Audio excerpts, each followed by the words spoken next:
Today we're making an easy no-knead bread.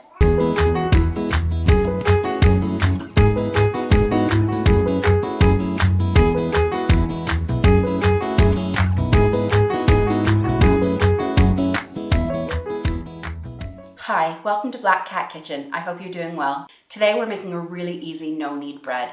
I'll be showing you two methods, one 12-hour method using a Dutch oven, and one really simple 3-hour method using a steam pan. Here are the ingredients you'll need for this recipe. Feel free to pause. I'll list the ingredients in the description below. So we're going to start by pouring our water, which is just slightly over room temperature, into our bowl, and adding in our yeast. Give this a bit of a mix up with your hand. You want to see that water go nice and cloudy, just like that. And those little bubbles let you know that the yeast is starting to work and be active. Let that sit for about 2 minutes. To our water yeast mixture, we're going to add our flour. And then I always add the salt last. The reason why this is important, salt actually kills yeast. So if you mix it into the water mixture early on, it will actually kill your yeast and your bread won't rise. I'm just going to mix this all in by hand. It's going to be quite a slack dough at this point. Another reason to use your hands here is it really allows you to feel when all that water is absorbed into the flour and that there are no more dry spots in your dough. So that looks a bit of a mess right now, but we're going to leave that for about 20 minutes and then we're going to come back and do a series of folds to start creating gluten. We're going to cover this up and let it rest for 20 minutes to get all of that water absorbed. Go check out one of my other YouTube videos while you're waiting. 20 minutes has passed, let's check on our dough. You can see it's really absorbed that flour, it started to flatten out, and that's exactly what you're looking for at this stage. We're going to perform a set of folds. This really gives the bread that structure, that gluten development, because we're leaving it for 12 hours and we're not kneading it. This is a really crucial step. I find the easiest way to do this is have your bowl at 12 o'clock and know that that's always where you're going to fold from. And then just twist your bowl as you go so that you hit all 4 corners. So we'll start by just lifting. You can see it really doesn't have much gluten development at all at this point. And you're going to bring that over. And then we're going to twist the bowl again. And again, just lift that up and bring it down. So we're going to do this a few times until the ball starts to come together. You really want that tension across the top of your dough there. So that's what you want it to look like, just in a nice little round ball of dough there. We're going to cover that up for 12 hours. My kitchen is the warmest room in my house, so even though it's cold outside, I know this will rise without issue. If you find that your kitchen is drafty or a little bit colder, you're going to want to put it in the oven overnight, just with the light turned on, no temperature, so that it can rise up properly. We'll see you tomorrow to finish it off. It's 12 hours later. Let's have a look at our dough. So it's gotten all bubbly. I know it looks not like a ball anymore, but we're going to rectify that. First, we're going to prep our banneton that we're going to be proofing it in. Now, if you don't have a banneton like this one, you can see there's it's rings of wood essentially, and it allows air to get into the bread. If you haven't got this, that's absolutely fine. You can still make this bread.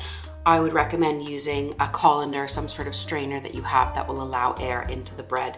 And what you'll do is you'll cover it with a kitchen towel and we'll liberally dust it with flour. It's really important to prep at this stage because once your dough has been folded into the proper shape, we want to get it straight into that banneton. I'm using rice flour to dust my banneton. I find that is the easiest thing to get the bread to come away from it afterwards, and you really want to liberally dust this, and I just use a little tea strainer to get a nice even coating of that rice flour. So we'll start by just dusting our counter or work surface with some flour. I'm just using the bread flour that I used to make the bread. You can also use all-purpose flour for this recipe, it will work as well. So you'll need to scrape this dough out of the bowl and then onto our surface. It smells so good already. So we're going to do the same kind of folds that we did yesterday, but this one will be a little bit different. So I like to make a little bit of a rectangle here just to get it nice and even out. And you want this side to stay sticky, so don't flour this side. You're going to want to bring your dough halfway down and just seal it in. And then do the same on this side. And again, this is creating those glutens. And even here, you're just going to pull so you've got a little bit of that stickiness there, up and over. And then the same on this side, get a little bit of that sticky bit. And up and over. Now my dough's a little bit soft and I like mine a little bit firmer before I put it into the proving basket. So I'm gonna go ahead and do some of those folds again. If you pull the dough back towards you, it'll just give a little bit more surface tension. And then we're going to put this seam side up into our banneton.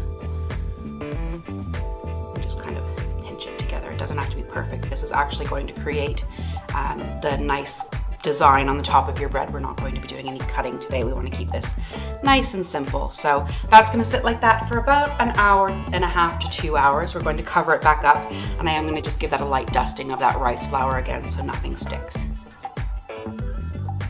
So at this point, we're going to preheat our oven. I know it seems early considering we have about an hour and a half to wait, but it's really important that the oven is very hot to get that nice crust on the bread. So we're preheating it to 240 degrees centigrade or 475 degrees Fahrenheit. So this Dutch oven is going to be preheated in the oven while it's heating up. You want that to be nice and hot before we get the bread in there. 2 hours later. It's been about an hour and 10 minutes with my bread proving. My kitchen is quite warm, so it really has risen up a lot quicker, but yours can take anywhere from an hour to 2 hours depending on the temperature in your house. Pan down, pan down. Pan down, Meg, pan down. Pan down, pan down, pan down, Meg. Pan down, Meg, pan down. So you can see it's risen up, there's quite a few air bubbles and it feels very marshmallowy. So what you're looking for is if you see that bounce, that's what you're looking for in your bread. I've pre-cut a parchment paper circle. Make sure you're using a really good quality parchment paper here. You don't want your bread to stick when it comes out of the oven. And we're going to very carefully transfer our bread over to our parchment paper. So what we want to do here is we want this seam side up. So we're going to take that into our hands very gently and we're going to flip it back over just like that and give it a little bit of that shape back. That's ready to go into the pan and then into the oven. Our pan is coming out of the oven. It is extremely hot at this point, so please be careful. And we're going to very carefully place our bread into our pan. Just like that. Pop the lid on and into the oven it goes. Our timer is set to 25 minutes, at which point we'll remove the lid from the pan and leave it in there for a further 20 minutes. So we're going to take the lid off at this point, and you'll see it's quite a pale blonde loaf. Don't be afraid to take your bread to a dark brown color. That's how the flavor develops. But if you are worried about your bread burning or getting a little bit too dark, at this point you can turn the oven down a few degrees, so 230 degrees centigrade or 450 degrees Fahrenheit. How gorgeous is that? I'm gonna fish it out of here very carefully and let it cool for about 30 minutes before we slice into it. That helps the crumbs set up in the middle of the bread. I find the easiest way to do this is with a fish slice. You just slide it under, pull it up the side, and then out pops your beautiful bread.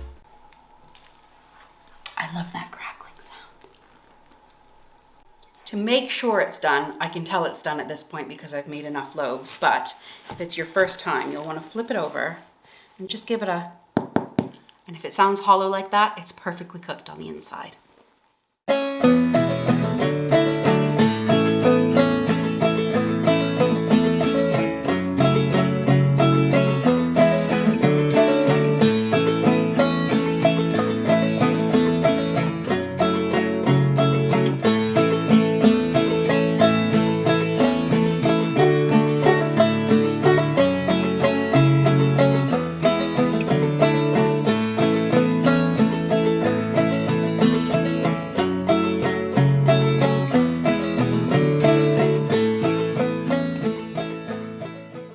Here comes the 3-hour method. All of the steps are exactly the same, but we've got more yeast in it, so our proving time is shortened. Make sure to check below for all of the ingredients and hit that subscribe button so you can see our other videos. Add your yeast and warm water to the bowl. Mix it up with your hand until it becomes foamy and let it sit for about 2 minutes. Then add in your flour and your salt and mix together until a shaggy dough forms. Let this rest for 20 minutes. Perform a series of folds around the dough at 12, 3, 6, and 9 o'clock. Cover your dough back up and let it rest until it's doubled in size, anywhere from 1 to 2 hours. Liberally flour your work surface, and then sprinkle rice flour in your banneton to prevent sticking. That's gluten. Pour your dough onto your work surface and spread it out into a bit of a square. Then fold your dough again 12, 6, 3, and 9 until you form a nice tight round ball. Pull it on the counter towards you until it forms a nice top ball, and then put it seam side up into your banneton and let it rest for another hour to 2 hours, or until springy like a marshmallow. That's the final proof. Now I'm going to show you how we use the steam pan in the oven. I've just boiled a kettle. I'm going to use that kettle to fill up a little pan that's in the bottom of my oven.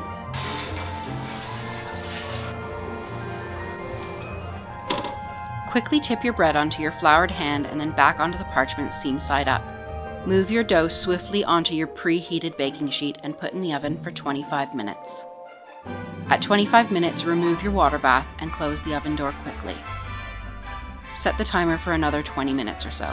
And now you have a quick and easy 3-hour loaf. So we're going to give that bottom a little bit of a tap. Just make sure it's cooked all the way through. It does look cooked all the way through.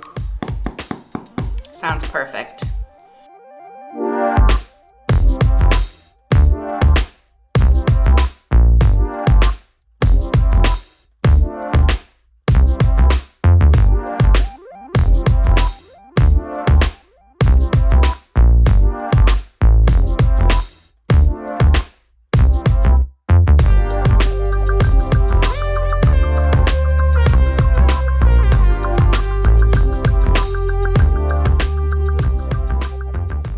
So there is a distinct visual difference between the 12-hour loaf and the 3-hour loaf. I think you'll see that when you use a Dutch oven, you do get that cracked sort of top that you'll get in a rustic bakery style loaf. You've got more heat concentrated around the bread. However, that 3-hour loaf is going to taste just as great. So let's cut into that and have a look at the crumb. The crumb is the texture of the bread on the inside. It's a nice firm texture, a few little air bubbles, which is no problem at all. Let's give it a taste. A perfect amount of crust on the outside, nice chewy inside, some really great flavor because we've let it sit overnight and ferment a little bit. That is a gorgeous loaf of bread. And here is our 3-hour loaf. Oh, that crust sounds amazing. Because that's had more exposure to the heating element, you'll get that darker, crispier crust. And look at that, still steaming, and that crumb is beautiful. That deeper, darker crust has so much flavor. The 12-hour loaf might be a little bit lighter, a little bit airier, but actually the texture of this is so beautiful that you could go either way. It's got a beautiful crumb to it. So if you're in a rush and you want to make one quickly, go with the 3-hour. You've got a Dutch oven, that's always the best option, but you can certainly do it without. And if you want to make it overnight, the 12-hour loaf is a perfect option. So which one do you think wins? I can't decide, they're both great. Thanks for watching Black Cat Kitchen. I hope you liked this episode. Make sure to like and subscribe for more baking, cooking, and cats.